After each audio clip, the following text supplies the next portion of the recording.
আপনার ভোটার কার্ডের PVC order করেছিলেন অনলাইনে, বা ভোটার কার্ডে কারেকশন করেছিলেন, বা ভোটার কার্ডের ছবি পরিবর্তন করেছিলেন, মানে ভোটার কার্ডের যে কোনো সমস্ত রকম কোনো কারেকশন বা ছবি পরিবর্তন বা duplicate voter card PVC order করেছিলেন অনলাইনের মাধ্যমে, কিন্তু সেটা 1 মাস 2 মাস হয়ে যাওয়ার পরও আপনার বাড়িতে আপনার ভোটার কার্ড আসেনি, বা ভোটার কার্ডের পিভিসি ভোটার কার্ডটিও আসেনি।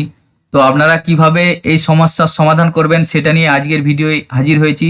তো আপনাদের ভোটার কার্ডে অনলাইনে নতুন একটি অপশন অ্যাড করেছে। আপনারা ভোটার কার্ডে কারেকশন বা ডুপ্লিকেট আবেদন করার পরই এই এই অপশন থেকে আপনি আবেদন করলেন, মাত্র 10 দিনের মধ্যে আপনার বাড়িতে আপনার পিভিসি ভোটার কার্ড এসে যাবে। আপনি যদি কারেকশন করে থাকেন বা ছবি পরিবর্তন করে থাকেন, সেটি ভোটার কার্ডটি না পেয়ে থাকেন, তাহলে আমি আজকে সম্পূর্ণ স্টেপ বাই স্টেপ আপনার করে দেখাবো। সেই সিস্টেমে করলে আপনি মাত্র 10 দিনের মধ্যেই আপনার অ্যাড্রেসে আপনার ভোটার কার্ড পেয়ে যাবেন। তাই সম্পূর্ণ ভিডিওটি দেখবেন স্কিপ না করে, এবং আমাদের চ্যানেলে যদি নতুন হয়ে থাকেন চ্যানেলটি সাবস্ক্রাইব করে রাখুন ও পাশে থাকা বেল আইকন প্রেস করে অল বাটন ক্লিক করুন, যাতে এ ধরনের ভিডিও নোটিফিকেশন আপনারা খুব সহজেই পেয়ে যেতে পারেন। এবং সকলের সুবিধার্থে এই ভিডিওটি বেশি বেশি করে শেয়ার করবেন। তো আপনি ধরুন অনলাইনে আপনার ভোটার কার্ড কারেকশন করেছেন বা পিভিসি অর্ডার করেছেন, সেই জন্য আপনি ভোটার কার্ডটা না পেয়ে থাকেন, তাহলে আপনাকে সর্বপ্রথম অনলাইনে যে কোনো একটি ব্রাউজার ওপেন করে voters.eci.gov.in এই ওয়েবসাইটটি ওপেন করতে হবে। এই ওয়েবসাইটটি ওপেন করার পর এখানে দেখুন লগ ইন অপশন আছে। আপনি প্রথমে লগ ইন অপশনে ক্লিক করবেন। লগ ইন অপশনে ক্লিক করার পর আপনি এরকম একটি ওয়েবসাইট ওপেন হবে। এখানে দেখুন আপনার মোবাইল নাম্বারটা দিবেন, যে মোবাইল নাম্বারটা আপনার রেজিস্ট্রেশন করা আছে। নিচে পাসওয়ার্ডটা দিবেন। পাসওয়ার্ড দেওয়ার পর যে ক্যাপচার আছে ক্যাপচারটা লিখবেন। ক্যাপচার লেখার পর রিকোয়েস্ট ওটিপিতে ক্লিক করবেন। এরপরে দেখুন আপনার মোবাইল নাম্বারে একটা ওটিপি যাবে, ওটিপিটা এখানে লিখবেন। ওটিপিটা এখানে লিখে দেবেন। লেখার পর ভেরিফাই অ্যান্ড লগ ইন এই অপশনটায় ক্লিক করবেন। এটা ক্লিক করার পর আপনার সামনে আপনার লগ ইন পেজ ওপেন হয়ে যাবে, আপনার অ্যাকাউন্ট ওপেন হয়ে যাবে। এখানে সার্ভিসের নিচে লেখা আছে রেজিস্টার কমপ্লেন শেয়ার সাজেশন, এই অপশনটায় ক্লিক করবেন। তো এখানে ক্লিক করার পর দেখুন আপনার কাছে প্রথমে আছে রেজিস্টার কমপ্লেন, এই অপশনটাতে ক্লিক করবেন।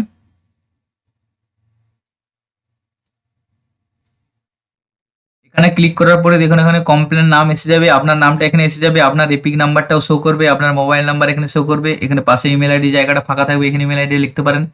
লেখার পর আপনার স্টেট, ডিস্ট্রিক্ট এবং বিধানসভাটা চয়েস শো করবে।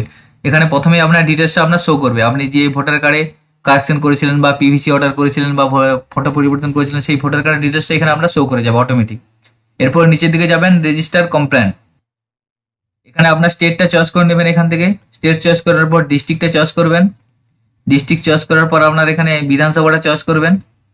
বিধানসভা চয়েস করার পর আপনার ক্যাটাগরি চয়েস করবেন। এখানে দেখুন ক্যাটাগরি অনেকগুলি অপশন আছে, EPIC, elector roll, IT application, political party, voter slip, poll day, election expenditure, other. তো এখানে আপনি যেহেতু ভোটার কার্ড সংক্রান্ত চাইছেন, সেই জন্য এপিক অপশনটা ক্লিক করবেন, এপিক অর্থাৎ ভোটার কার্ড। এখানে সাব ক্যাটাগরি সিলেক্ট করবেন। সাব ক্যাটাগরি সিলেক্ট করার পর অনেকগুলো অপশন আসবে। এখানে দেখুন আপনার আধার লিঙ্কের সমস্যা হয়ে থাকলে এটা করতে পারবেন। ড্যামেজ এপিক ডেলিভারির জন্য এটা করবেন। ডিলে ইন কারেকশন এপিকের জন্য এটা করবেন। ই এপিক এটা করবেন, এবং এপিক নট ডেলিভার্ড অর্থাৎ আপনি কারেকশন করেছেন বা ছবি পরিবর্তন করেছেন বা আপনার পিভিসি এপিক ডুপ্লিকেটের জন্য ডাউনলোড করে অর্ডার করেছেন, আপনার কার্ড আপনার বাড়িতে আসেনি, সেই জন্য আপনি এই অপশনটা সিলেক্ট করবেন, এপিক নট ডেলিভারি অর্থাৎ আপনি কারেকশন করেছেন বা ছবি পরিবর্তন করেছেন বা পিভিসি কার্ড অর্ডার করেছেন, অথচ আপনার অ্যাড্রেসে কার্ডটি ডেলিভারি হয়নি, সেই জন্য আপনি এই অপশনটা সিলেক্ট করবেন, এপিক নট ডেলিভার্ড। এখানে ও এপিক নাম্বার, তো এখানে আপনি যদি কারেকশন অনলাইনে যেটা করেছিলেন সেখানে একটা রেফারেন্স আইডি নাম্বার আপনি পেয়েছিলেন, সেই রেফারেন্স আইডিটা দিয়ে দেবেন, অথবা আপনার ভোটার কার্ড নাম্বারটা দিতে পারেন। সবচেয়ে ভালো হয় আপনি রেফারেন্স আইডি নাম্বারটা এখানে দিয়ে দেবেন। এরপরে দেখুন ডেসক্রিপশনে আছে, ডেসক্রিপশনে আপনি লিখে দেবেন আপনার যে সমস্যা সেটা লিখে দেবেন। এবং আমি যেমন লিখেছি I am correction my voter card but not deliver corrected voter card my address, অর্থাৎ আমি যে ভোটার কার্ডে কারেকশন করেছি সেটি আমার অ্যাড্রেসে এখনও ডেলিভার্ড হয়নি। তো এই ধরনের আপনি একটা ডেসক্রিপশন লিখে দেবেন।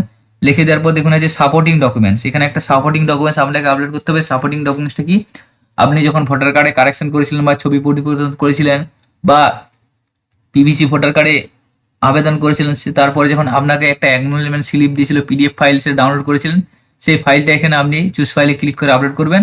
আপলোড করার পর সাবমিট অপশনে ক্লিক করবেন। এরপরে সাবমিটে ক্লিক করার পর আপনার কাছে একটা কমপ্লেন নাম্বার বা রেফারেন্স নাম্বার দেওয়া হবে, সেই রেফারেন্স নাম্বার বা কমপ্লেন নাম্বারটা নোট করে রাখবেন। এরপরে দেখুন আছে ট্র্যাক স্ট্যাটাস, এই অপশানে যাবেন। এখানে যাওয়ার পর দেখুন এখানে আপনার যদি আপনি ওখানে সাবমিট করে থাকবেন, তাহলে এখানে আপনার ডিটেলসটা এখানে শো করে যাবে এবং এখানে আপনার স্ট্যাটাসটা শো করবে কি অবস্থাতে আছে। তো এইভাবে আপনি আপনার না বা ভোটার কার্ড যদি না পেয়ে থাকেন সেই জন্য এখানে একটা কমপ্লেন করে দেবেন এবং 7 থেকে 10 দিনের মধ্যে আপনি আপনার ভোটার কার্ড আপনার বাড়ির অ্যাড্রেসে পেয়ে যাবেন। তো সকলের সুবিধার্থে ভিডিওটি শেয়ার করবেন এবং আমাদের চ্যানেলে যদি নতুন হয়ে থাকেন চ্যানেলটি সাবস্ক্রাইব করে রাখবেন। সকলেই ভালো থাকবেন, সুস্থ থাকবেন, ধন্যবাদ।